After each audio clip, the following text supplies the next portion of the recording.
Welcome back. Good afternoon to all. My name is Srikanth Pantuligiri. I am a second year PhD student majoring in plant breeding, and I am working with Dr. Danny Singh. It's my pleasure to introduce the next speaker, Dr. Ewan Baxter. He is a principal investigator and member at the Donald Danforth Plant Science Center at St. Louis, Missouri. He received a BA in chemistry from Goucher College and a PhD in molecular and cellular structure and chemistry from the Scripps Research Institute before moving into a postdoc at Purdue University. Dr. Baxter studies how plants adapt to their abiotic environment using elemental profiling, image-based phenotyping, metabolomics, quantitative genetics, and bioinformatics. Today, Dr. Baxter will be presenting on integrating metabolomics and high-throughput phenotyping to understand the response of C4 crops to water deficit. Please join me in welcoming Dr. Ewan Baxter.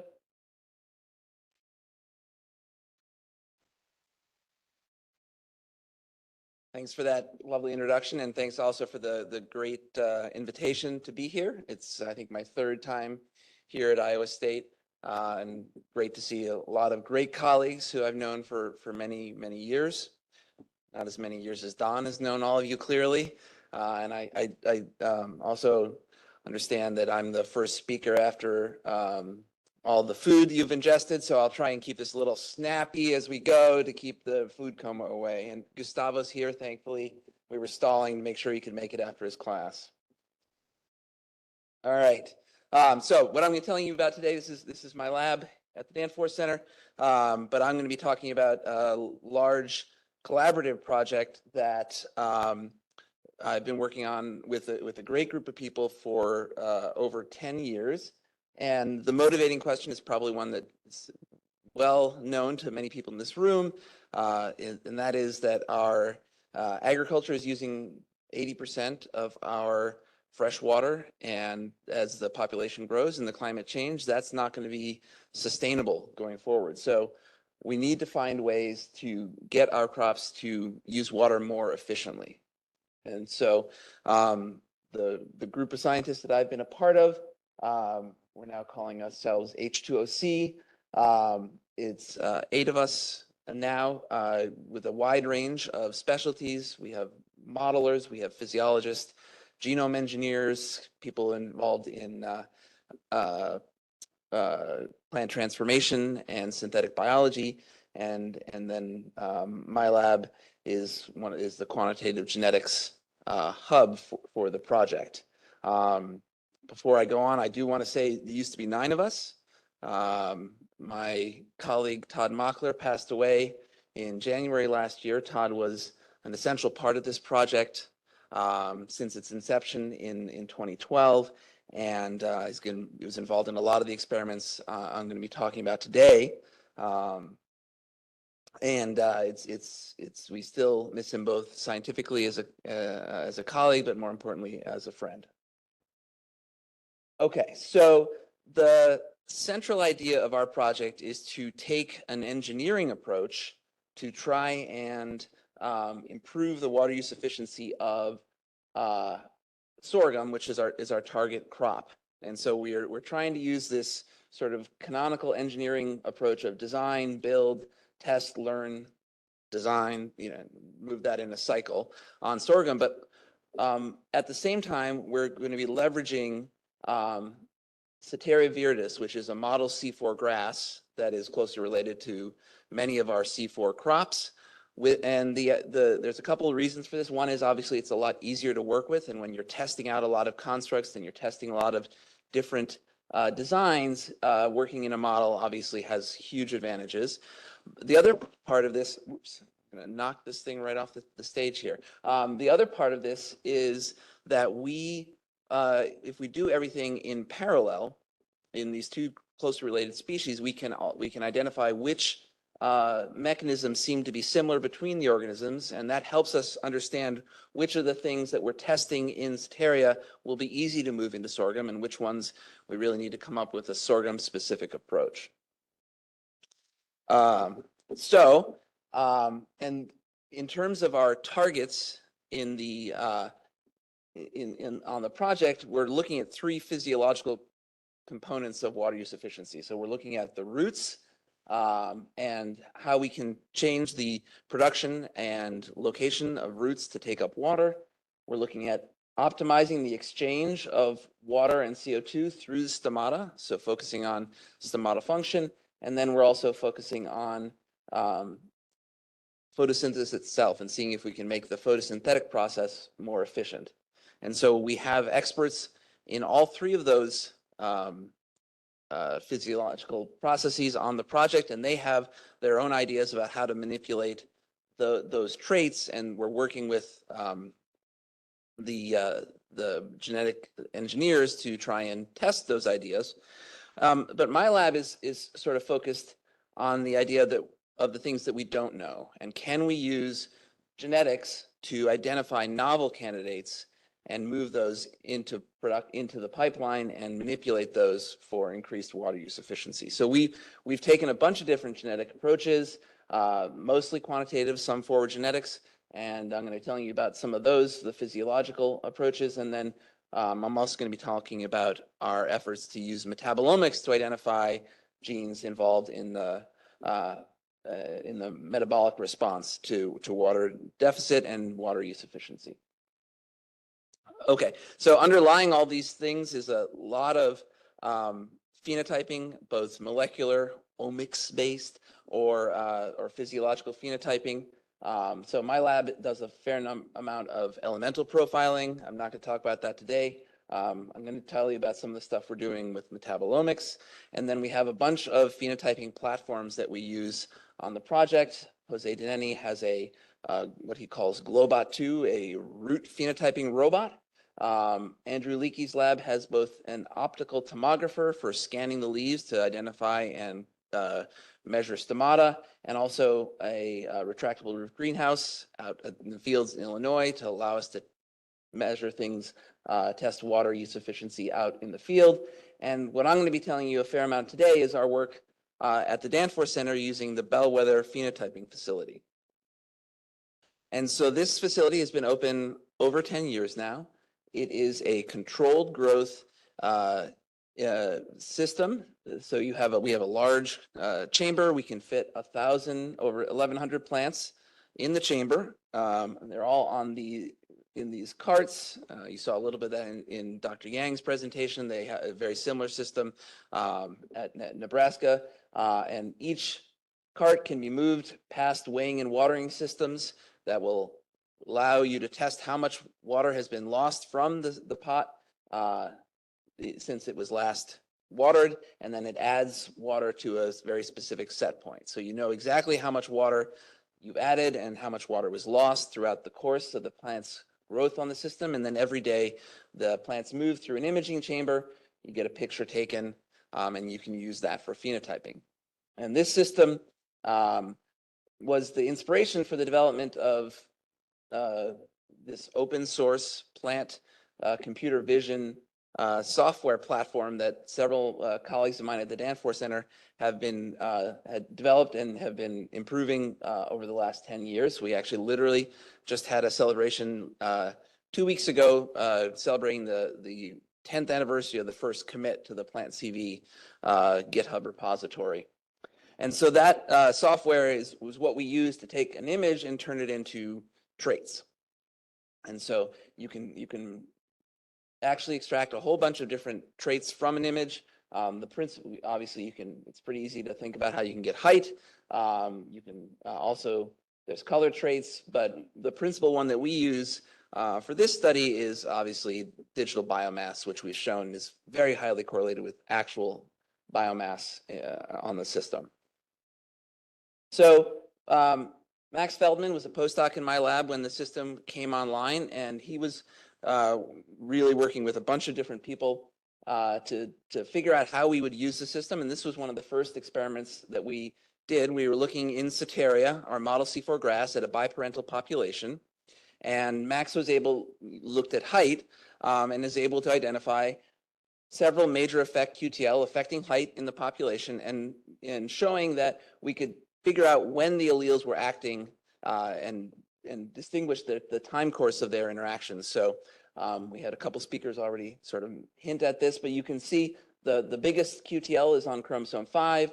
It acts very early. You see it on the first 4 or 5 days of the plants where you can see the plant growing on the system, and then its effects taper off in both water sufficient and water deficient conditions. And then the other two big loci come on later, and they're acting much later in the growth cycle and affecting height.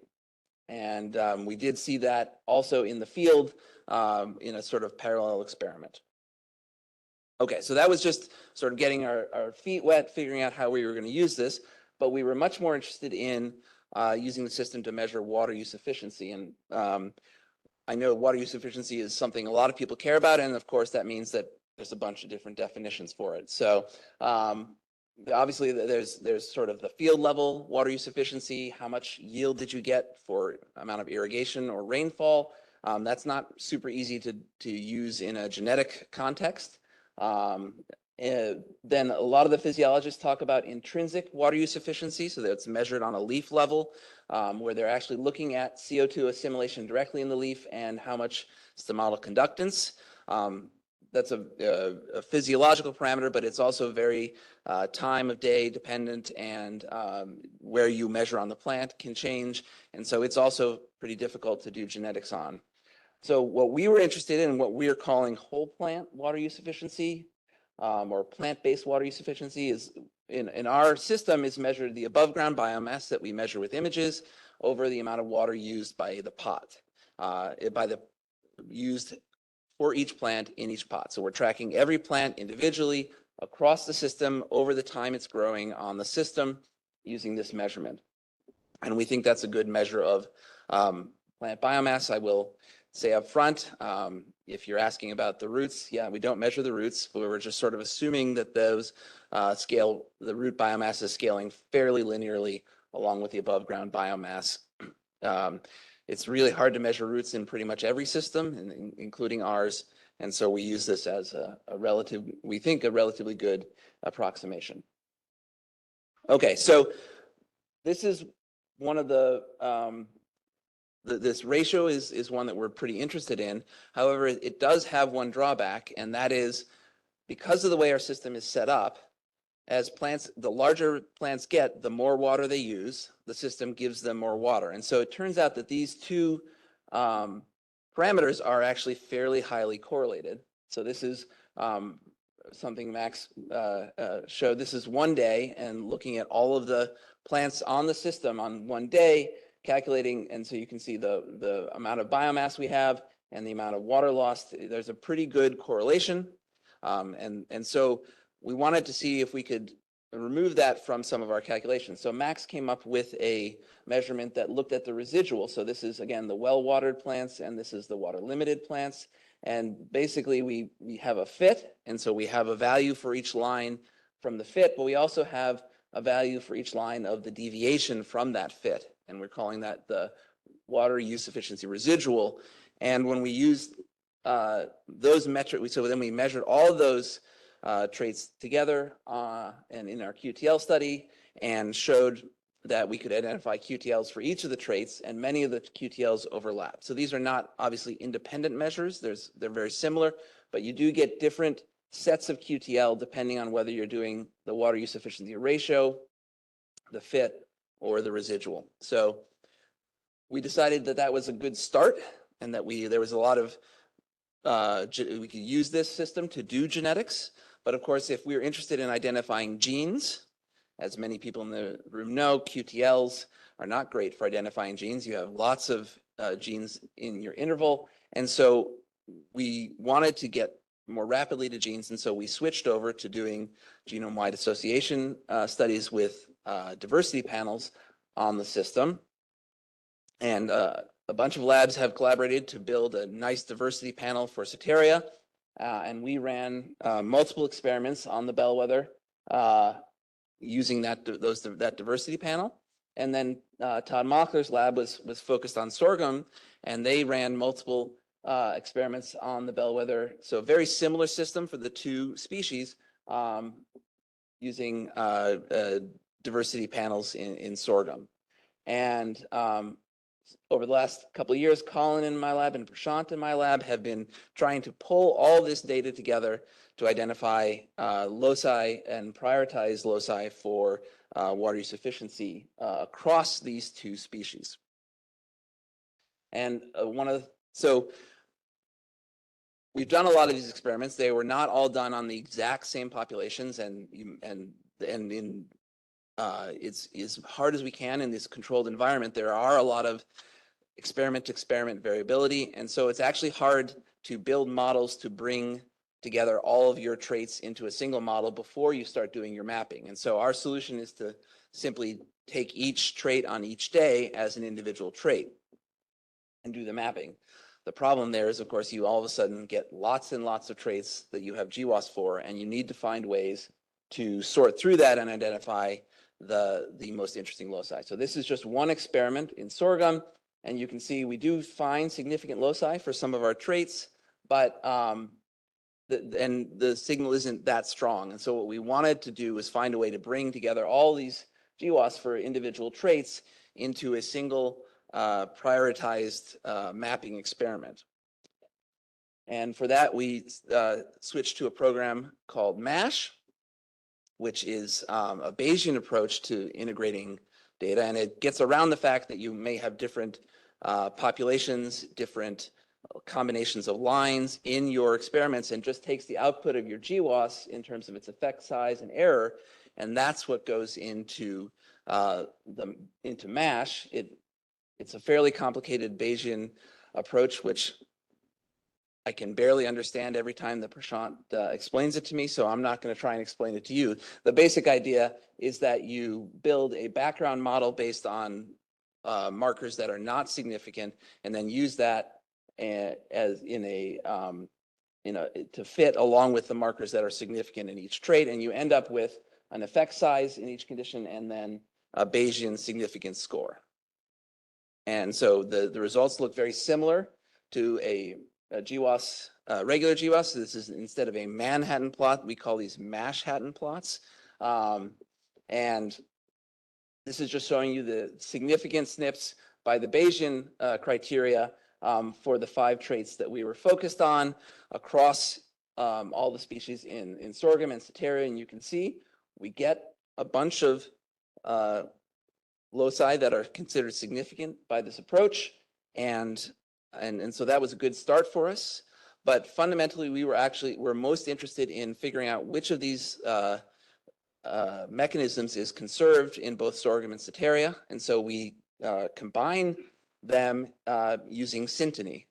And just to remind you, for those of you who are interested, synteny is basically looking for the regions that are conserved, going back to the ancestor genomes that precede 2 species. So you have a blast of every gene across the genome, find your best hit, and you're looking for regions where the gene order is the same, suggesting that they're coming from the same region of the ancestor genome. And sorghum and Ceteria and many other grasses are highly syntenic. So here's sorghum and Ceteria on the bottom, and you can see almost every region of sorghum and Ceteria has a syntenic pair in the other species. This is all using gene space by the JGI team, which is a really powerful way of calculating synteny. And so you can look and say, for any loci that I've identified in sorghum, is the syntenic pair, is there a significant loci in Ceteria? And if that's true, that we're going to be much more confident that this is a real loci that we've discovered. It's the odds of you finding it in 2 species should be pretty low. And sure enough, for all the traits, we have syntenic pairs across the 2 species. So every time you see a dot below the loci, that means that there is also significant loci in the syntenic pair. And so these would be the ones we would be most interested in prioritizing and going forward in identifying genes from. Now, you may be skeptical. So if the entire genome is syntenic, aren't you going to get a bunch of these overlaps by chance? That was what I asked Prashant, and he said, well, how about I simulate a random distribution? So that's what he did. He basically took the hits that he had in each species for each trait and randomized them 1,000 times and looked how many times did he get an overlap, a syntenic overlap. And so he now has a distribution that he can compare to the actual data and can do a bunch of tests to see how significant that overlap is. And we were happy to see that if you look at the false discovery rate, or how likely it is that this was completely by chance, none of them are 1. So that, to me, that's a good start. We know there's some signal there that we're seeing, and for several of our traits, including several of our water use efficiency traits, we have a pretty good signal to noise ratio, at least by our permutation calculation. So we've identified loci, and for one measure of water use efficiency, that is almost all of them appear to be true, and those would be the ones that we're most interested in identifying the genes and following up on those. And if you're about to ask me what the genes are, I don't know yet. This is literally hot off the press. Prashant made these plots right before I went on spring break. And so one of the things we're going to follow up on these, we're going to do a couple things. One is we like to sit down with our experts, our physiological experts, and give them a list of genes. We can now have a much shorter list than the 30,000 in the genome, and ask them, do any of these make sense with what you know about your trait? And then the other thing we're going to do, we have a bunch of bioinformatic tools, both from my lab and from Todd Mockler's lab, to try and informatically predict what are the most likely candidate genes, and also from Sue Ree's lab on the project. So we have multiple computational approaches that we're going to use to try and prioritize genes underneath these loci for follow-up. And sorry. So so that's from the physiology side, and now I know I'm speaking at a multi-omics symposium, so let me switch over to a different question we've been asking, which is trying to understand what are the metabolic responses of C4 plants to water use deficiency. And so the idea here was that there's going to be a fairly heavy response of the plants to changing their metabolism in response to water deficit, and if we can understand that, we might prioritize a different set of genes for water use efficiency and get a better understanding of the internal biology of these plants. And so to do that, we did a fairly ambitious experiment. In fact, so ambitious that if I had known how much stress and pain this was going to cause me in the lab, I probably wouldn't have proposed it in a grant, but here we are. So what we did, we leveraged the fact that the bellwether allows us to very tightly control the environment. And so we can very tightly control the level of water that the plants have, and we use that to do a very tightly controlled experiment so we can collect samples for metabolomics in a very specific window. So basically we took a diversity panel of both sorghum and Setaria of 230 genotypes, 2 treatment levels, and a bunch of replicates. And so the plants were grown in growth chambers where we tried to control the temperature in the environment, and then loaded on the system and watered for 3 days equally. And then we started imposing water deficit on half of the plants. And 4 days later, in about a 2-hour window in the morning, we would try and harvest a single leaf from each plant and put it in liquid nitrogen. So that was the easy part. At least it was easy once you got 20 people together to do it. And because we were trying to collect at a very specific window, we were loading plants onto the system and taking them off every day for several weeks. So we were sort of rotating through the chamber to get this many plants through the sample. So we ended up, and I was really glad this was all before COVID, because if it had been going on during COVID, this would have been sort of a nightmare, more of a nightmare.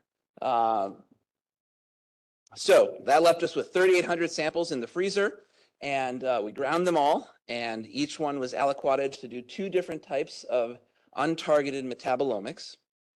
And then a third of the samples, we also sent samples off to JGI to do RNA sequencing. So the idea was that we'll have this very rich data set of metabolites and transcripts that we can mine with our genetics. And we also do have 4 days of measurements for for every exact plant, along with all the other experiments we did on the bellwether to compare this data to. And that all seemed good until we started processing all of the metabolomic samples. And turns out that we had hit a sort of a wall, because inherent in our experimental design was the idea that we would be able to compare across species, across treatment, across genotype. And so how you process the samples, you want to process all those samples in the same way. But all of the software programs that you need to take raw spectra off of an LCMS for metabolomics and turn it into metabolites, they sort of crap out at about 400 samples. And the memory that they take and the parameters that you need to derive to run them, it just doesn't work. And so I had sort of created a problem for a postdoc that he was not prepared for. And so my postdoc, Alan, he spent a lot of time trying to figure out how to manipulate the software on our cluster. He spent a bunch of time talking to the supercomputer people down in Texas to see if we could turn this into a massive supercomputer problem that would be fun for them to solve. It was not fun for them to solve.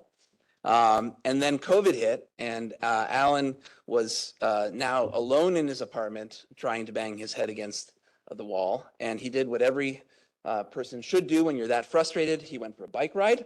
So Alan is an incredibly good biker. Like, really scary how fast he can be. And so, of course, he was out riding his bike. He passed a couple people. He looked back to wave because it's COVID. We like to say hi to people at that time. And he hit a curb and went over and broke his elbow.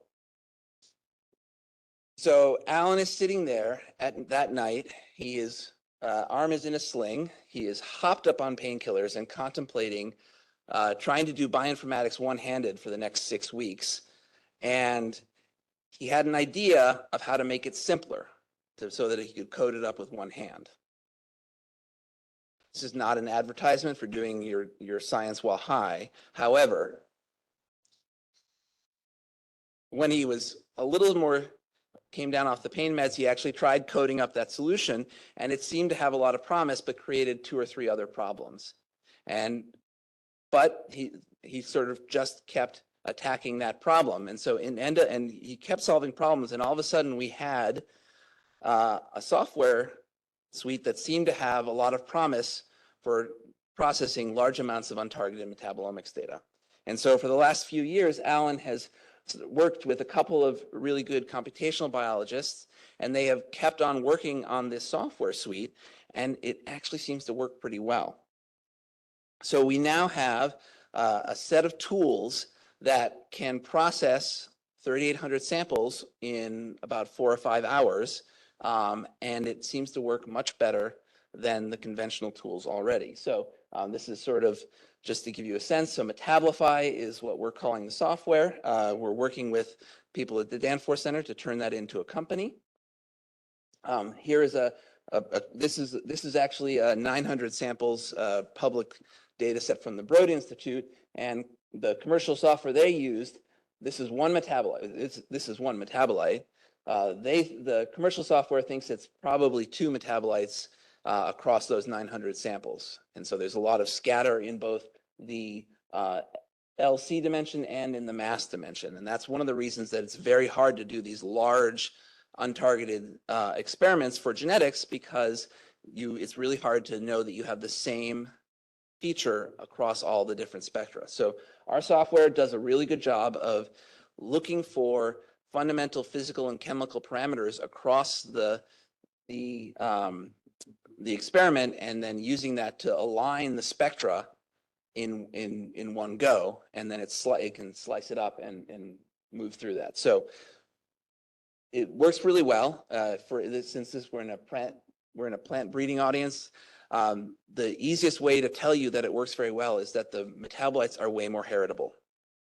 When I talk to analytical chemists, they look at me like I'm insane when I say that as if that should be definitive. But I feel like in a genetics audience, we can be frank. They're more heritable. It works better.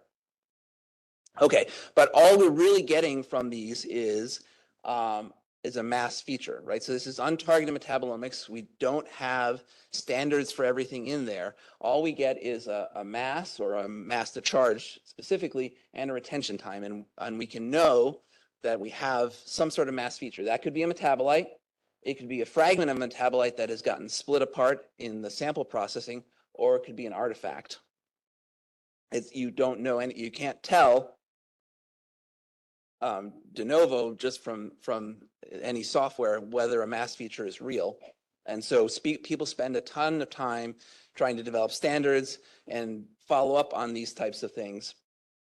And we're obviously very interested in doing that, but one of the things we have going for us is that we do have this large experimental design with replicates, genetics, and synteny to sort of validate it. So what we basically have been doing is taking this output, putting it through a model to account for all the replicates and treatments, and then we do a GWAS, look for significant associations, and then look for synteny to confirm them, just like I showed you for the physiological traits. And this is, so there, I said there's two types of untargeted mass spec. That's basically which column you put it over in the LC domain, and then whether you put it, there's actually 4 types, because you can either run it in negative mode or positive mode. So we actually have 4 batches of data that we'll run through. This is an earlier version of the software. You get thousands of mass features, especially in the reverse phase columns. And there's thousands of, and we get close to 20,000 that have any sort of association with a marker. There's probably still a lot of noise and false positives in that one, but when you start seeing features that have significant hits in both species, you get more interested, and you even get more interested if you have them in the syntenic loci. So we're very confident about these 300 untargeted mass features, and we're as we go forward, and I'm just going to tell you about one of them. So this is a mass feature, and here is the GWAS for it. You can see we have a strong peak on chromosome 9 and a strong peak on chromosome 1, and those are in syntenic regions on the 2 species. That was enough for us to spend a little time doing MSMS to try and identify the compounds. So you break it apart in the mass spec and then look for fragments and match it to a library. This is what we think the compound is. It is correlated with a bunch of other mass features that also map to there, so we may have a pathway there. And as you would expect for a syntenic loci, the genes underneath it are highly conserved. So in both species, we have a mabelite gene unknown and 3 P450s, which are known to do chemistry. And but it's real hard to know which of the genes underneath it is the right one. But this is where leveraging transcriptomics is going to help us. So remember we have from the exact same samples RNA-seq data set, and we can look, and sure enough, in sorghum, there's one gene that's very highly correlated with the metabolite, and in Ceteria, there's one gene that's highly correlated with the metabolite, and it's the same gene. It's that P450, this P450. So we think, we don't know that it's specifically acting on that transcript acting on that metabolite, but it's a pretty good lead that we're going to be following up on. And the way we're following up, obviously, we can make CRISPR knockouts. We can do all those sorts of things. Those are still fairly labor intensive, but we're also creating a sequence indexed population with JGI of mutants. So Wei Zhang in my lab has been the caretaker of this population, which mutagenized, and we screened it for visible phenotypes. And now with JGI, we're sequencing one member of each family, and so we'll know all the high impact stop codons in each line, and can look for lines that are knocked out for our genes of interest. We're using this, so we're using it for reverse genetics. We're also using it for forward genetics on the bellwether, where we're screening the population looking for lines that have water use efficiency phenotypes. So we do find some that are high water use efficiency mutants, it turns out it's really easy to make a low water use efficiency mutant. You just make the plant kind of sickly. And then Andrew Leakey's lab is using their stomatal profiling and machine learning approaches to identify and measure the stomatal phenotypes in every plant off the system as well. And we did a follow-up screen of our putative mutants, and indeed we have identified significant stomatal phenotypes lines, and we also were able to verify 2 of the lines for water use efficiency that had higher water use efficiency than the wild type. So we're pretty excited about this approach going forward. And with that, hopefully I have convinced you guys that this dual species, integrating multiple different omics techniques, and then also collaborating with lots of different specialties is the way to go. And with that, I tried to thank everybody along the way, but this really is a large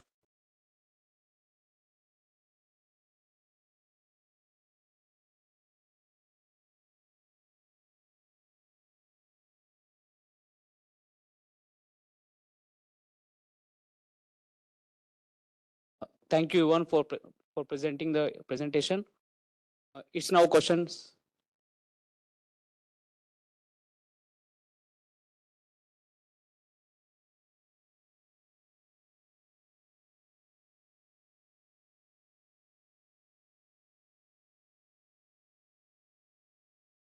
Question is, as you're moving forward and maybe considering addressing some other traits that might be very closely related, can you use the backbone of that experiment that almost killed you to build on this? Or are you going to have to keep repeating these big, massive experiments?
Very interesting talk. So just to follow up, you mentioned that the metabolites had higher heritability.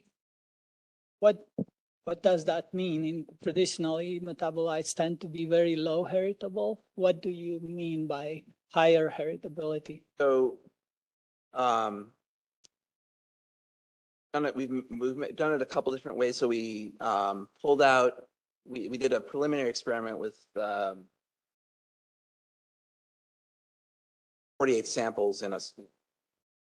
That's where we actually pulled out known metabolites from these data sets. I want to say we improved the heritability. Thank you. Very early version of the software, and we have not repeated that. Thank you. I can also say, like in that Broad data set, there are metabolites that they only detected in a third of the samples, and we have our software, we can find them in 95+% of the samples. Thank you. Very good talk. I have a question about the water use efficiency calculations. Don't you use the same don't you apply the same amount of water for all the pots under control environments? No. Water is set to we water to a set point. So there's a set weight for the pot that if you use more water you get more water back. Always water to a set point. So if you used more water, you would get more.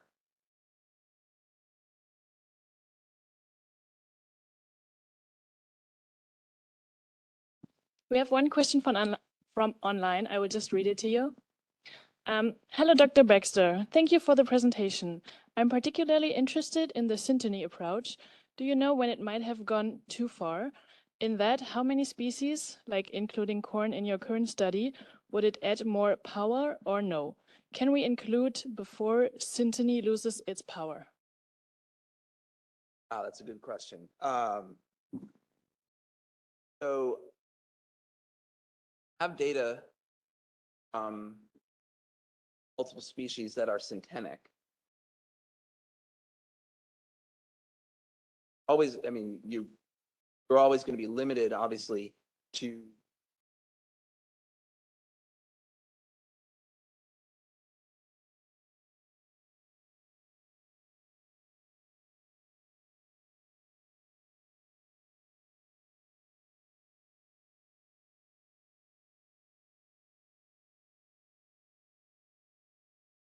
experiments in different fields. Hard to know. I don't think if more comparisons you require, the more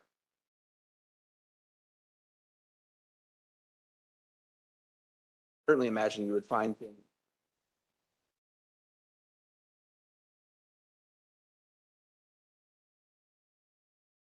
Find one in all three. Also be really interesting. Thank you. Thank you, Yvonne, for the presentation.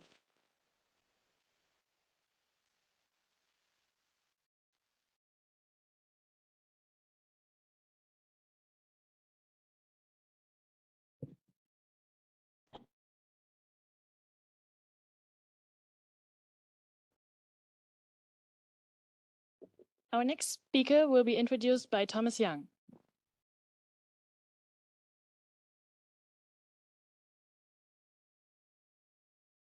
Good afternoon, everybody. My name is Thomas Young. I'm a master's student in Dr. Liberstedt's lab studying spontaneous haploid genome doubling.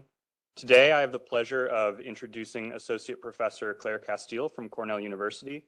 Dr. Castile's research focuses on plant viral pathogens, plant virus vector interactions, and the molecular basis of